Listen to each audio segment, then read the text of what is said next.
છેલ્લો પ્રશ્ન, બે સમાચાર એક સાથે ચર્ચામાં આવ્યા હતા જ્યારે ડિમોલિશન થયું ત્યારે આવું ઘણી બધી વાર થયું કે ગૃહમંત્રી એવું કહે કે આરોપી છે આપણે એના વરઘોડા કાઢીશું, સમાચાર આવે કે એસીબીએ કોઈને પકડ્યો છે કે વરઘોડો ન કાઢવા માટે લાંચ લેતા હોય પોલીસના કર્મચારીઓ. ડિમોલિશન થઈ રહ્યું હતું ત્યારે પાલનપુરમાં પણ એક ટ્રેપ થઈ જેમાં પણ અગેન એ જ વાત હતી કે ભાઈ હું તારું ઘર નહીં તોડવા દઉં, તું મને આટલા પૈસા આપી દે અને પછી એ પોલીસ કર્મચારી પકડાઈ જાય. કેમ તમારા જ ડિપાર્ટમેન્ટના લોકો ફોલો નથી કરતા? મારું એવું માનવું છે કે મને મારા ડિપાર્ટમેન્ટ પર ગર્વ છે. મહત્તમ લોકો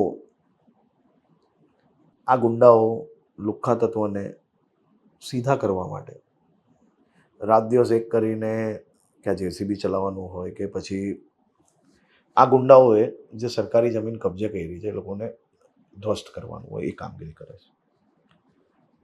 આ ડિપાર્ટમેન્ટના કોઈક લોકો એવા બી છે કે માનવતા મૂકીને આ પ્રકારનું કામ કરતા હોય, પરંતુ પાછું એમાં જ એની ઉપર બી મારા જ ડિપાર્ટમેન્ટના લોકોએ આ લોકોને પકડવાની કામગીરી કરી છે. ખોટું જે કર્યું છે એ લોકોને દંડ આપવાની કામગીરી કરનાર બી ગુજરાતની પોલીસની ટીમ જ એન્ટી કરપ્શન બ્યુરો દ્વારા પકડવામાં આવ્યા છે.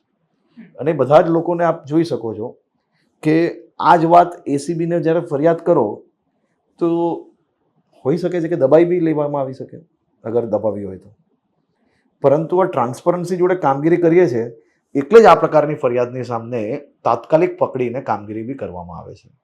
એટલે એક બાજુ કામ કરતા લોકો છે, વચ્ચેના લેયરમાં જે લોકો દિશા ભટકે છે એ લોકોની ઉપર બી પાછું એક ડિપાર્ટમેન્ટ છે કે જે આ લોકોને પકડવાની કામગીરી કરે છે. આ બે કિસ્સા તમે જે કહ્યા એ બેઉને પકડવાનું કામ બી ગુજરાત પોલીસ દ્વારા જ કરવામાં આવ્યું છે.